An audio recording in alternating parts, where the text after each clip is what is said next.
మోడీ గారు ప్రభుత్వం అంగీకరించింది. మేము ఈరోజు 50% డబ్బులు మెట్రో సెకండ్ ఫేజ్ కోసం ఇవ్వడం కోసం సిద్ధంగా ఉన్నాము. దానికి రాజీనామా చేయాలంటున్నాను.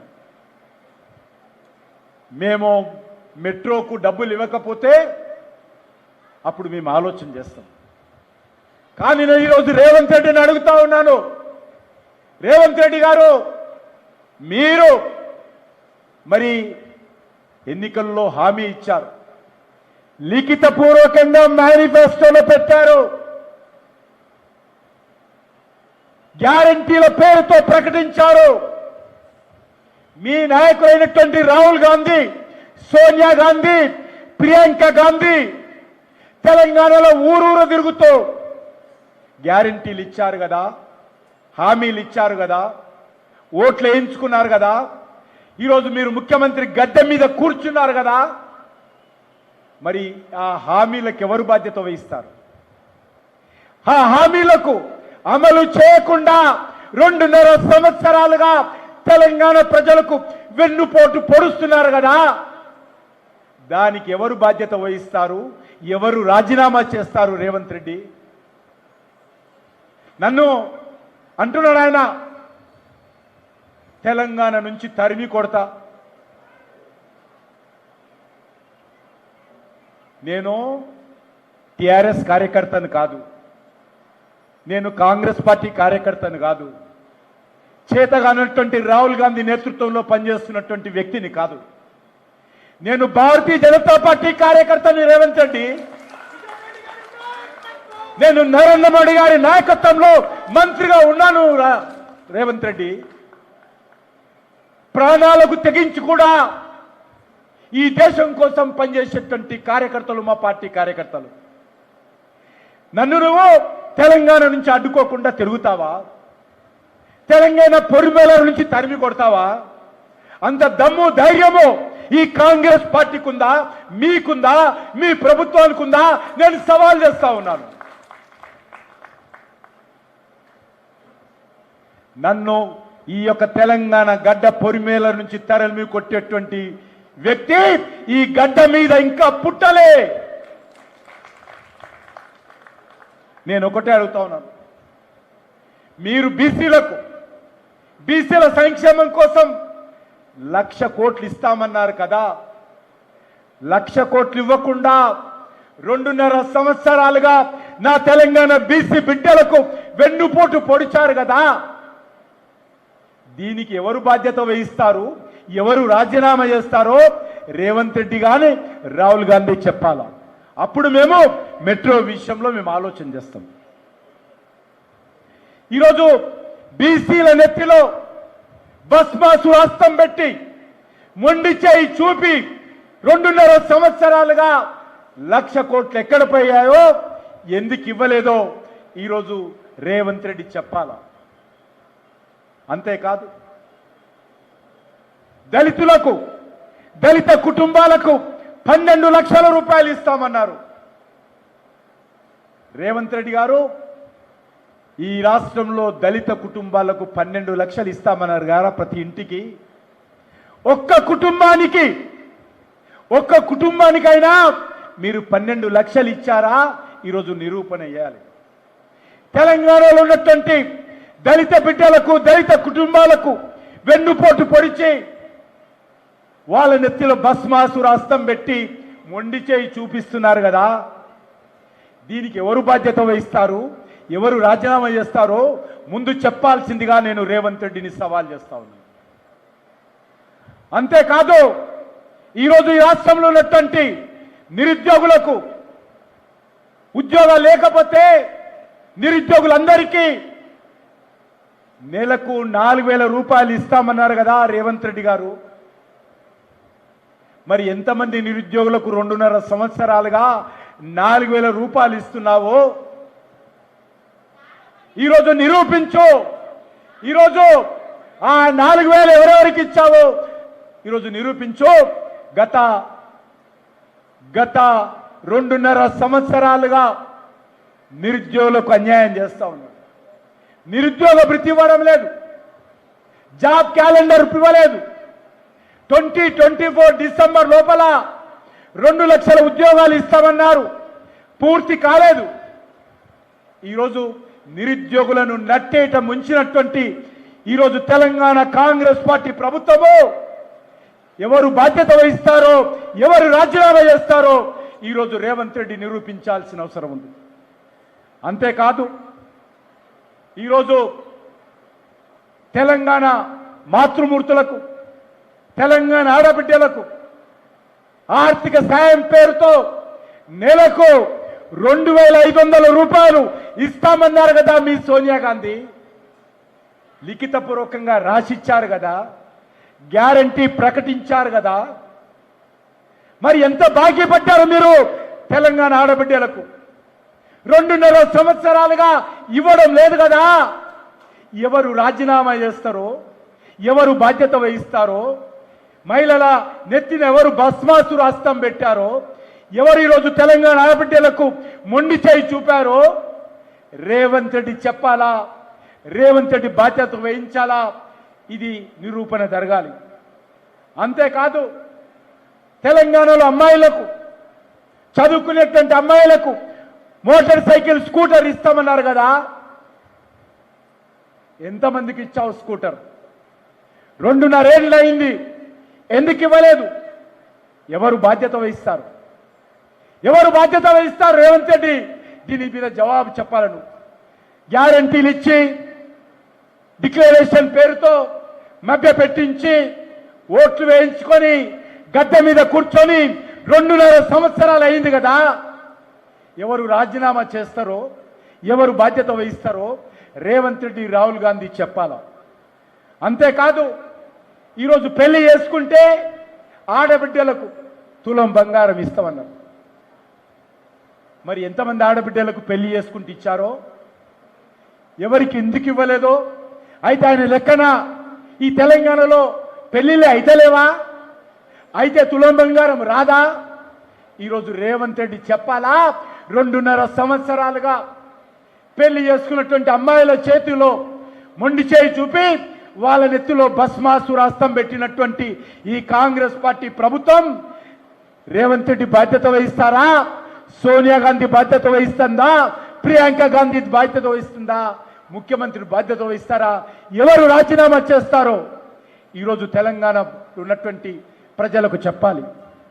అంతేకాదు ఈరోజు చదువుకునేటువంటి పిల్లలకు 1 కాదు 2 కాదు 5 లక్షల రూపాయల విద్యా భరోసా కార్డు ఇస్తామన్నారు. ఎంత ఎంత 5 లక్షలు. ఒక్క కార్డైనా ఇచ్చారా? ఫీజులు కట్టుకోవడం కోసం, ట్యూషన్లు తెచ్చుకోవడం కోసం, కంప్యూటర్లు కొనడం కోసం ఈరోజు అన్ని రకాలుగా ఖర్చు పెట్టుకోవచ్చు అని చెప్పి రాహుల్ గాంధీ ప్రకటించాడు కదా, రేవంత్ రెడ్డి ప్రకటించాడు కదా, సోనియా గాంధీ డిక్లరేషన్ ఇచ్చింది కదా. ఏమైంది? ఈరోజు విద్యా భరోసా కార్డులు ఇవ్వకుండా తెలంగాణ విద్యార్థుల నెత్తిన భస్మాసురాస్తం పెట్టి తెలంగాణ విద్యార్థులకు మొండి చేయి చూపినటువంటి కాంగ్రెస్ పార్టీ ప్రభుత్వము ఈరోజు తెలంగాణ విద్యార్థులకు చేసినటువంటి అన్యాయానికి ఎవరు రాజీనామా చేస్తారో, ఎవరు ఈరోజు బాధ్యత వహిస్తారో ఈరోజు కాంగ్రెస్ పార్టీ చెప్పాలా. అంతేకాదు ఈరోజు రైతుల గురించి పెద్ద పెద్ద ప్రకటనలు ఇచ్చాడు. ఈరోజు ఆయన ఫుల్ పేజ్ యాడ్స్ ఇచ్చాడు. అందులో 55 లక్షల మెట్రిక్ టన్నుల ఖర్చు కేంద్ర ప్రభుత్వం భరించడానికి సిద్ధంగా ఉంది. అంతేకాదు వాళ్ళు కొంటున్నటువంటి బియ్యానికి కూడా కేంద్ర ప్రభుత్వం ఆర్థిక సాయం చేస్తుంది. ఈ రాష్ట్రంలో సన్న బియ్యం, ఏవైతే సన్న బియ్యం ఇస్తున్నారో ఆ సన్న బియ్యంలో కూడా రూపాయికి 70 పైసలు మోడీ గారు ఖర్చు పెడుతుంటే 30 పైసలు మాత్రమే ఈరోజు కాంగ్రెస్ పార్టీ ఇస్తుంది. నేను ఒకటే అడుగుతా ఉన్నాను, మీరు 10 పంటలకు 1 కాదు 2 కాదు ఎన్ని పంటలు 10 పంటలకు 500 రూపాయల బోనస్. ఎంత? 10 పంటలకు 500 రూపాయల బోనస్ ఇస్తానని చెప్పాడు. ఎలక్షన్స్ అయిపోయినాక 10 పంటలు కాదు, ఒక ధాన్యానికే ఇస్తా అన్నాడు. ధాన్యానికి కాదు, సన్నోట్లకే ఇస్తా అన్నాడు. సన్నోట్లకు కాదు, ఇప్పుడు అది కూడా ఇస్తలేడు. ఈరోజు పెద్ద పెద్ద ప్రకటనలు మాత్రము కాంగ్రెస్ పార్టీ చేస్తుంది. అంతేకాదు, ఈరోజు కౌలు రైతులకు ఎకరానికి 15,000 ఎక్కడ పోయింది? రైతు కూలీలకు 12,000 రూపాయలు ఎక్కడ పోయినాయి? ఎవరు వెన్నుపడుపరిచారు కౌలు రైతులకు? ఎవరు అన్యాయం చేశారు రైతు కూలీలకు? ఎవరి నెత్తిన కాంగ్రెస్ పార్టీ ఎందుకు భస్మాసు హస్తం పెట్టిందో దీనికి ఎవరు బాధ్యత వహిస్తారో, ఎవరు రాజీనామా చేస్తారో చెప్పాలి. నేను ఇంకొకటి చెప్పి ముగిస్తాను. వృద్ధులు, చదువుకునేటువంటి పిల్లల నుంచి మొదలు పెడితే, రైతుల నుంచి మొదలు పెడితే, రైతు కూలీల నుంచి మొదలు పెడితే, కౌలు రైతుల నుంచి మొదలు పెడితే, మహిళల నుంచి మొదలు పెడితే, వృద్ధులకు కూడా మోసం చేసింది కాంగ్రెస్ పార్టీ. ఏమన్నది? మీకు 2,000 పెన్షన్ వస్తుంది, మా కాంగ్రెస్ పార్టీ వస్తే 4,000 ఇస్తామన్నారు. ఎంత? గట్టిగా చెప్పండి, ఎంత? 4,000. నేను ఈరోజు ఆపరా రామను ఆపండి, మీరు అందరూ పక్కన కూర్చోండి. రమేష్, ఏం చేస్తున్నాను? ఈరోజు 4,000 పెన్షన్ ఇవ్వలేదు. వృద్ధులకు, వితంతువులకు మోసం చేసిండు కాంగ్రెస్ పార్టీ, రేవంత్ రెడ్డి, అదేవిధంగా రాహుల్ గాంధీ. దివ్యాంగులకు 3,000 నుంచి 6,000 చేస్తామన్నారు. ఎవరు మోసం చేశారు? ఎవరు రాజీనామా చేయాలి? ఇవన్నీ బాజాప్తా ప్రింట్ చేసి, గ్యారంటీలు ఇచ్చి, డిక్లరేషన్ చేసి, ఇంటింటికి కరపత్రం పంపించి, ఓట్లేసుకొని గద్దె మీద కూర్చున్నారు కదా. దీనికి ఎవరు బాధ్యత వహిస్తారు? రేవంత్ రెడ్డి హామీల అమలుకు. ఈ వైఫల్యంలో ఎవరు రాజీనామా చేస్తారు? రేవంత్ రెడ్డి, మీరు చెప్పాల్సిన అవసరం ఉంది. తెలంగాణకు కానీ, దేశానికి కానీ ఏవైతే మోడీ గారు చెప్పారో, మనస వాచ తూచ తప్పకుండా ఇచ్చినటువంటి అన్ని హామీలు మేము అమలు చేస్తా ఉన్నాం.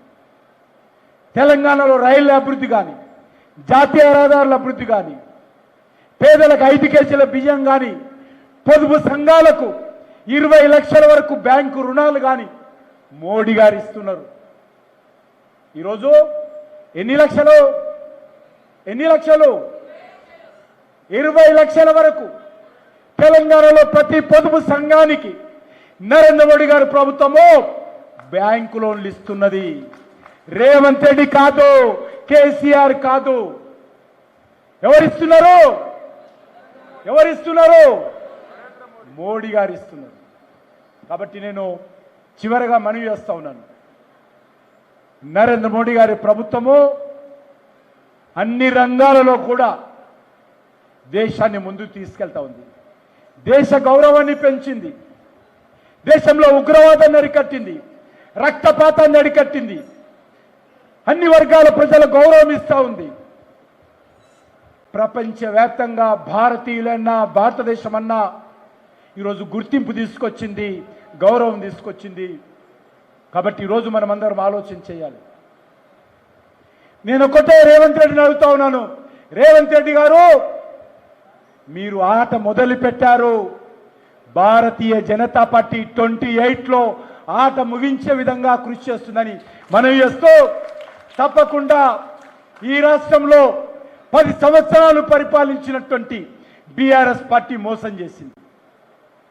బంగారు తెలంగాణ పేరు మీద ఆయన కుటుంబం బంగారు కుటుంబం అయిపోయింది. తెలంగాణను అన్ని రకాలుగా అక్రమాలతో, అవినీతితో, మోసాలతో, అధికార దుర్వినియోగంతో తెలంగాణను వెన్నుపోటు పడిచింది బీఆర్ఎస్ పార్టీ, కేసీఆర్. మార్పు పేరుతో అధికారంలోకి వచ్చినటువంటి కాంగ్రెస్ పార్టీ ఏ మాత్రం తేడా లేదు.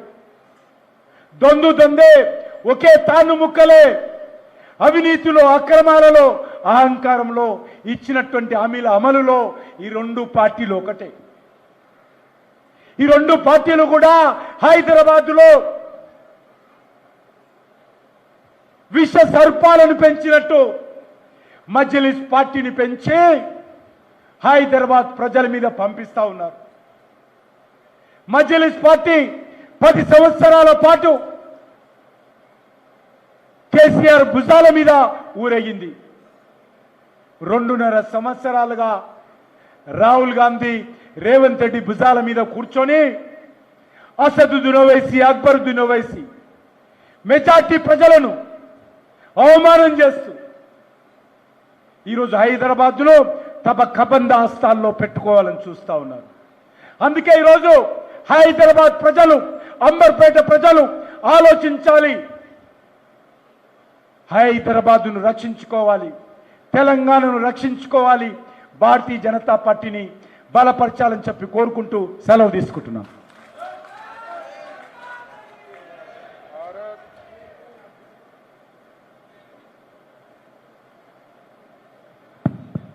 భారత్ మాతాకి. ఇప్పుడే మన ప్రియతమ నాయకులు అంబర్పేట ముద్దుబిడ్డ కిషన్ రెడ్డి గారు తెలియజేసినట్టు రాబోయే రోజుల్లో పెద్ద ఉద్యమాలకి మనం తయారు కావాల్సిందిగా, కార్యోన్ముఖులు కావాల్సిందిగా వారు చెప్పడం జరిగింది. దానికి తోడు ఇప్పుడు మనము మన కార్యక్రమాన్ని, సమావేశాన్ని మనము ముగించుకుపోయేటువంటి సమయం ఆసనమైంది. ఈ సమావేశానికి ధన్యవాదాలు తెలియజేయాల్సిందిగా రాణి సంగమ్మ ఆమె సమావేశానికి ధన్యవాదాలు తెలియజేయాల్సిందిగా పెద్దలు నగర ఉపాధ్యక్షులు రమేష్ యాదవ్ గారిని కోరుతా ఉన్నాం. పెద్దలు, గౌరవనీయులు,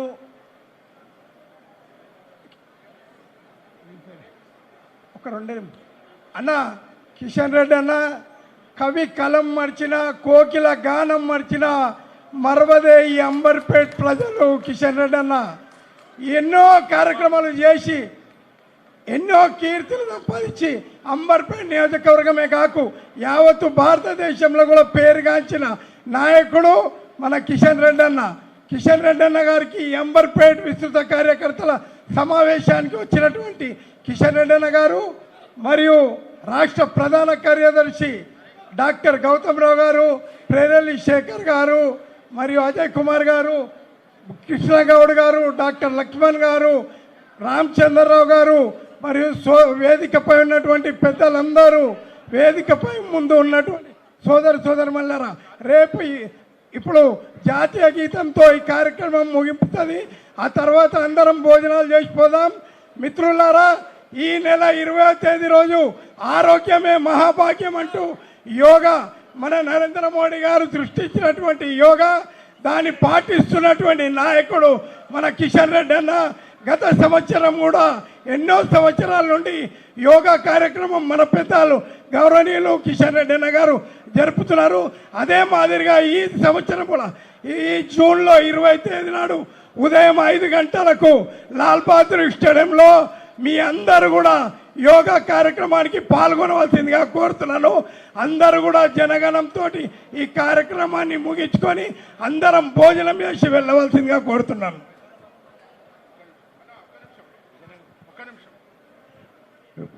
ఒక్క నిమిషం. జనగణమన రఘునందన్ సింగ్ సాబ్, జాతీయ గీతం. అందరం లేచి నిలబడాలి. అందరికీ సరిపడా భోజనం ఉంది, ఎవరు తోసుకోవాల్సిన అవసరం లేదు. 6-7 కౌంటర్లు ఉంటాయి. అందరం చక్కగా భోజనం చేసి కిషన్ రెడ్డి గారితో పాటు వెళ్దాం. మహిళలకు సపరేట్ కౌంటర్ పెట్టడం జరిగింది. భారత్ మాతాకి. రఘునందన్ జీ ఉన్నాడు సార్, వేదిక మీదకి రావాల్సిందిగా కోరుతున్నాను. రఘునందన్ సింగ్ గారు.